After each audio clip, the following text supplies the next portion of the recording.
For over 5 decades now, the streets of Iran have been a stage for revolution, resistance, and a reoccurring cycle of unrest.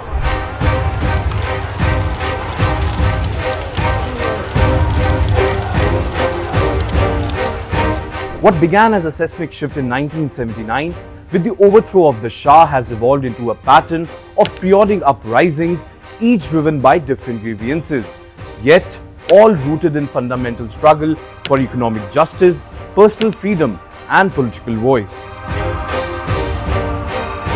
Today, as protesters return to Tehran's bazaars and provincial towns amid currency collapse and inflation, Iran finds itself trapped in a similar loop that shows no sign of breaking.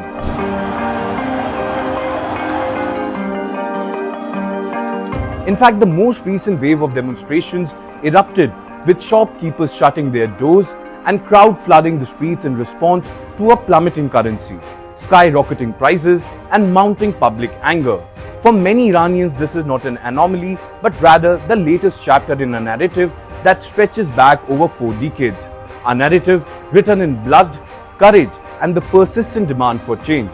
Well, today in this edition of From the News Desk, we'll tell you about all the major protests that have been unfolded in Iran since 1979. And if you'll stay till the end, you'll get to understand of how current protests follow the same pattern as 1979, which resulted in the ouster of the leader. And in all likelihood, similar ouster will happen in 2026.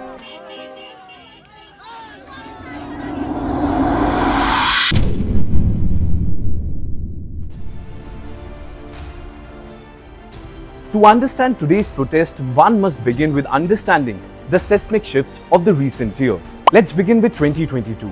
The death of 22-year-old Mahsa Amini in police custody became the catalyst for one of the longest and most culturally significant protest wave in Iran's modern history. Well, she was arrested for allegedly not wearing her hijab properly. Amini's death sparked a transformation that transcended conventional political activism.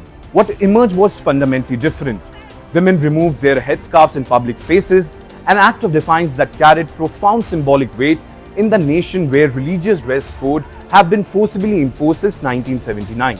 Well, the movement crystallized around the powerful slogan, "Women, Life, Freedom," which echoed from universities to the streets, from Tehran to the smallest provincial towns. In fact, students joined women in the streets, creating a generation coalition united by a single vision: the right to bodily autonomy and personal choice. Now, as always, the Iran state response was brutal.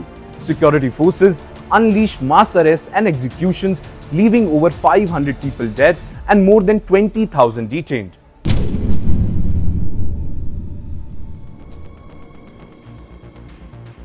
Now, before the Mahsa Amini movement transformed the nature of Iranian protest, economic grievances had already become the dominant driver of the public unrest. In late 2017, rising food prices and rampant unemployment sparked demonstrations across dozens of cities. The trigger was simple yet powerful. Iranians could no longer afford to feed their families. The situation intensified dramatically in 2019 when the government made a shocking decision overnight. It raised fuel prices without a warning or consultation. Owing to this decision, the reaction was instant and was across the nation. Roads were blocked, banks were set ablaze, and a fury that had been simmering beneath the surface finally erupted into open revolt. Well, the crackdown by Khamenei regime was once again brutal and unimaginable. In fact, human rights organizations estimate that hundreds were killed in the 2019 protest alone. Now, desperate to contain the narrative and prevent information from spreading, the Iranian regime took the unprecedented step of completely shutting down the internet access for nearly a week.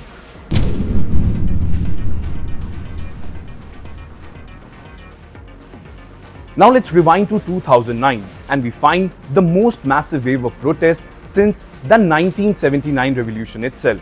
The 2009 presidential election, in which Mohammad Ahmadinejad was declared the victor, sparked collective outrage among millions of Iranians who believed the election had been rigged. Well, what followed was perhaps the most visual documented protest movement in Iranian history. Millions flooded the streets, chanting, "Where is my vote?" with desperate hope that the system might actually listen. But like always, system did not listen. The Green Movement, as it came to be known, represented not merely a demand for electoral fairness, but a profound challenge to the legitimacy of the regime itself. Once again, security forces responded with absolute brutality. Baton rained down, tear gas choked the air, and bullets found their marks. The leadership's fear was so profound that the movement leaders were placed under house arrest, where many remained for years. Once again, Khamenei regime gave a clear message.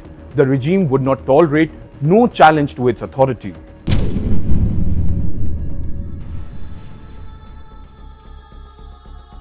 Now, to fully comprehend the significance of Iran's protest movements, one must return to the crucible from which modern Iran was forged, the late 90s and the tumultuous year of 1979. Under Shah Mohammad Reza Pahlavi, Iran was a sharply divided nation. The government maintained intimate ties with Western powers, particularly with the United States.